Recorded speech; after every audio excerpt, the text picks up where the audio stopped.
ताला उनके द्वारा नहीं खुला था, ताला न्यायिक प्रक्रिया के तहत हुआ था।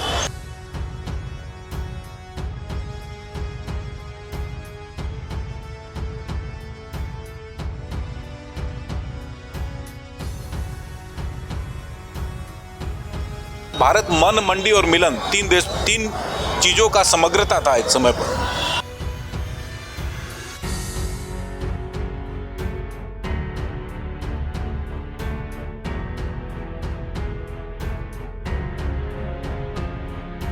बहुत ही जल्दी मां जानकी का भी भव्य मंदिर पुनौरा धाम सीतामढ़ी में जरूर बनेगा।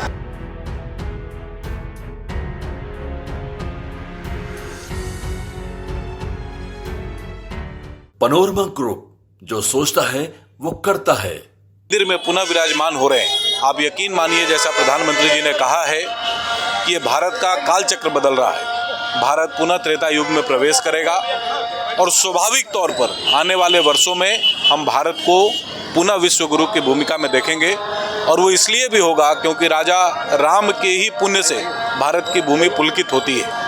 और आज जब राम अपने नए अस्तित्व में भारत में विराजमान हुए हैं, तो स्वाभाविक तौर पर भारत का हर बच्चा, हर व्यक्ति, हर माता की आंखों में आंसू हैं और ये भारत के भाग्योदय के आंसू हैं।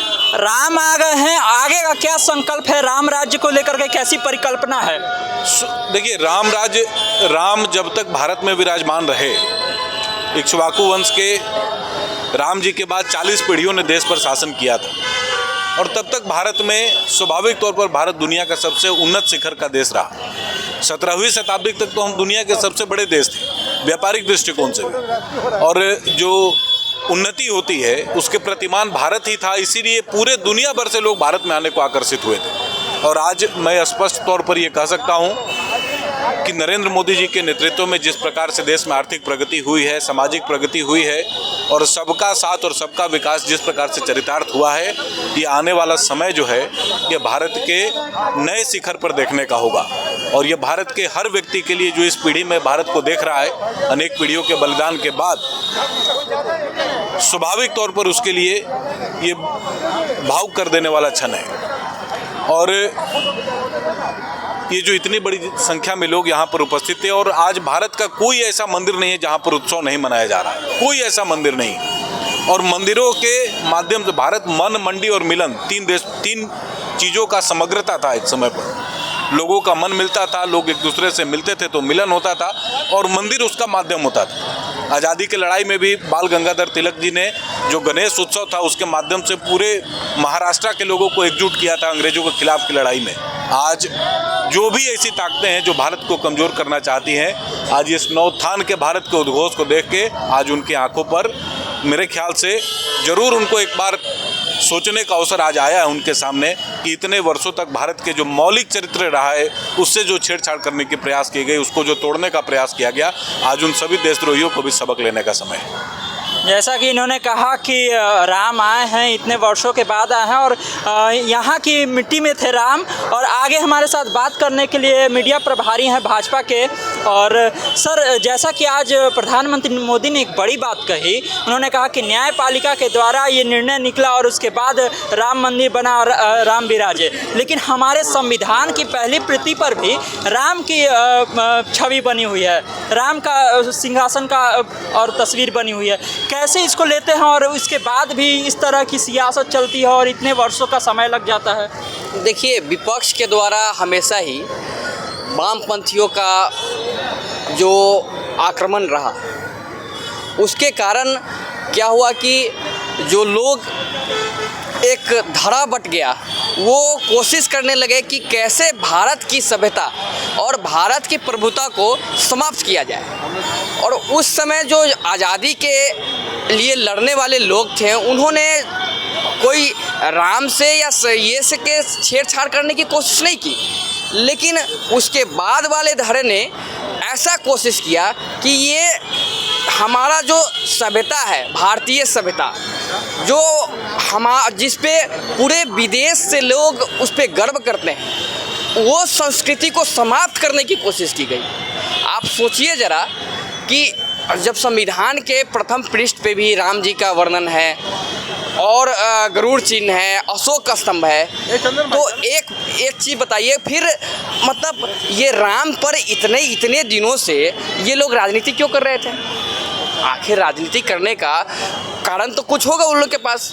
कारण ये था कि हमारी सभ्यता को पूरी तरह नष्ट कर दिया जाए और नष्ट करके एक नए तंत्र खड़ा किया जाए, और वो नए तंत्र करने में वो कामयाब भी हो रहे थे। लेकिन पुनः हमारी सरकार आई और सरकार आने के बाद हमने सारे उनके प्रतंत्र को समझा और उसके प्रतंत्र को साफ किया।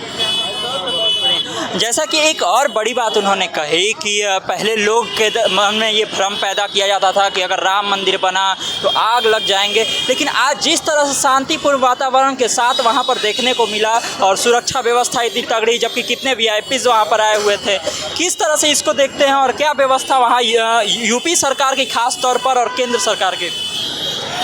देखिए, सबसे पहले तो हम ये कहना चाहेंगे कि वो लोग बोल रहे थे कि राम मंदिर बनने से क्या होगा, राम मंदिर बनने से क्या होगा, राम मंदिर बनने से क्या रोजगार आ जाएगा, राम मंदिर बनने से क्या विकास हो जाएगा। आज देखिए, अयोध्या में एक अच्छी एयरपोर्ट भी बन गई है, वहाँ लोग ट्रेवल करके आ रहे हैं, विदेशों से भी लोग आ रहे हैं। कितने सुसज्जित ढंग से वहाँ कार्यक्रम हुआ और कोई भी हल्ला हंगामा, कोई भी किसी तरह का कोई आपत्तिजनक बातें वहाँ से आपको कोई सूचना नहीं मिली होगी। इसका कारण क्या है कि इससे पहले जो कुंभ यात्रा होता था या पंचशील यात्रा होता था, ये सारे यात्रा में जो विपक्ष की सरकार थी वहाँ पे, और वो उनके जो लोग थे वो गुंडे तत्वों के लोग थे और वो लोग खुद ही हंगामा किया करते थे। उसके कारण ये असभ्यता बढ़ता था और इसके कारण ही वो लोग इस चीज़ में सफल होते थे। मूर्ति को देखने के बाद किस तरह का पल था व्यक्तिगत तौर पर आपके लिए और आपके आसपास के लोगों के लिए? किस तरह का भावना मन में था?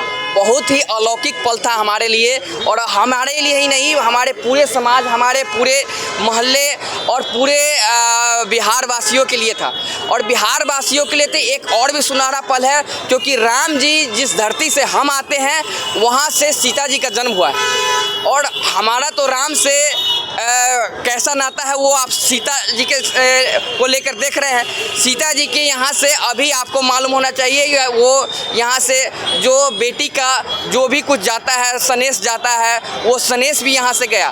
तो हमारा तो नाता किस तरह का है, हमारा नाता तो मतलब एकदम जन्मों जन्मांतर तक का नाता है, ये टूटने वाला है नहीं। लेकिन इसको अभी जो वर्तमान की सरकार है ये चाहते हैं कि ये सारे जो हमारे नाते रिश्ते हैं ये नष्ट हो जाए, और नष्ट ही नहीं हो जाए, पूरी तरह से समाप्त हो जाए और लोग इस पे सोचे भी नहीं। इसलिए ये तरह तरह का प्रचलित रह रहे हैं। कभी कहते हैं कि हम राम मंदिर नहीं जाएंगे, तो पहले क्या राम मंदिर बनाने के लिए कहते थे क्या कि हम राम मंदिर में बनाने का कोई योगदान करेंगे? कोई योगदान किया था इन्होंने? कभी योगदान नहीं किया। पहले तो बोले कि भाई ये सुप्रीम कोर्ट का ताला खुलवाए थे, कहते हैं ताला खुलवा दिए थे। ताला उनके द्वारा नहीं खुला था, ताला न्यायिक प्रक्रिया के तहत हुआ था। ताला कोई कांग्रेस की सरकार नहीं कही थी, ताला का प्रक्रिया जो है न्यायिक प्रक्रिया के तहत हुआ था। न्यायिक प्रक्रिया के द्वारा राम मंदिर भी बना है। न्यायिक प्रक्रिया जो उन्होंने बाध्य किया था, न्यायिक प्रक्रिया में भी बाध्य जो डाला था, वो अड़चन को हमने समाप्त किया, तब जाके आज राम मंदिर बना है। ठीक है, एक आखिरी सवाल मैं पूछूंगा, क्योंकि इन्होंने माता सीता का जिक्र किया है और राम मंदिर, वहाँ पर राम जी आ गए हैं। क्या कोई संकल्प ऐसा है कि जानकी मंदिर भी भव्य तरीके से बने यहाँ पर और माता जानकी भी उसी तरह से भव्य मंदिर में विराजमान हो? बिल्कुल, वो प्रस्तावित है हमारे सरकार के द्वारा और वो प्रस्तावित हो भी चुका है, उसका सर्वे भी हो चुका है। बहुत ही जल्दी माँ जानकी का भी भव्य मंदिर पुनौरा धाम सीतामढ़ी में जरूर बनेगा। हमारे साथ भाजपा युवा मोर्चा के प्रदेश प्रवक्ता हैं नवनीतम कुणाल जी। इनसे हम जानेंगे कि खाजपुरा शिव मंदिर में जिस तरह की व्यवस्था आज की गई थी रामलला के प्राण प्रतिष्ठा को लेकर के, उसके बारे में इनसे जानेंगे किस तरह की व्यवस्था थी सर। सबसे पहले जय श्री राम। यहाँ पर सुबह से हजारों की संख्या में लोग मौजूद थे और एलईडी के माध्यम से जो वहाँ से लाइव दिखाया जा रहा था अयोध्या जी से लोग देखा। उसके बाद दीप प्रज्वलन के कार्यक्रम लोग रखे और पूरे दीघा विधानसभा में 201 मंदिरों पर एक साथ एक समय दिया जलाने का काम हम लोगों ने किया। और इसमें एक बड़ी बात यह है कि लोग बाहर से भी, दूसरे देश से भी लोग, जो जूम ऐप के माध्यम से हम लोग कार्यक्रम रखे थे, उसमें दूसरे देश से भी लोग जुड़े हुए थे। 20 देशों के लोग जुड़े हुए थे। मलेशिया, USA, लक्षद्वीप, अमेरिका की तरफ के लोगों को बहुत सारे लोग जुड़े हुए थे। और हम लोग ये कार्यक्रम में विधिवत 15 दिनों से पूरे लगे हुए हैं। पूरे दीघा राममय हो गया है। ये कार्यक्रम श्री श्री शोभा यात्रा अभिनंदन समिति के, मतलब भारत ही नहीं पूरे विश्व में राम मंदिर प्राण प्रतिष्ठा की जो छवि गई है और जो भी दृश्य देखा है, सभी जगह देखा है लोगों ने आपका? सभी जगह लोगों ने देखा है। और दीघा में हम लोगों ने 15 दिनों से इस कार्य के लगे हुए, हर घर में दिया पहुंचाए, हर गली में झंडा बांटे हैं। श्री श्री महाशिवरात्रि शोभा यात्रा अभिनंदन समिति के बैनर तले इसका संयोजक माननीय विधायक डॉक्टर संजीव चौरसिया जी हैं। जिस तरह से आप लोग घर घर जाकर के दिया बांटे, उस तरह से लोगों में किस तरह का उत्साह था, उसके बारे में बताइए। अभी तो आपने देखा होगा यहाँ पर कम से कम नहीं तो 20,000 लोग मौजूद थे। ये सुबह से लड़ी टूटी नहीं है। सुबह से लोग 2,000 5,000 के तादाद में आते गए जाते गए। सुबह से लड़ी लगी हुई है। और ये मंदिर में सुबह 5 बजे से लेकर अभी तक पूजा चल रही थी। इससे आप अंदाज़ा लगा सकते हैं कि किस तरह का तैयारी है और किस तरह का लोगों में राम जी को लेकर श्रद्धा है लोगों में। तो पूरा राममय माहौल था, एकदम पूरे राममय माहौल था। ठीक है। तो देखा जाए जिस तरह से इन्होंने बताया कि पूरा राममय माहौल बना हुआ था खाजपुरा शिव मंदिर के पास, और कितने दिनों से लगे हुए थे ये लोग, और केवल देश ही नहीं बल्कि विदेशों के लोग भी इस कार्यक्रम से जुड़े हुए थे और जूम के माध्यम से ही लोग इसे देख रहे थे। तो इस तरह की खबरों को देखने के लिए आप देखते रहिए न्यूज़ हाट। धन्यवाद।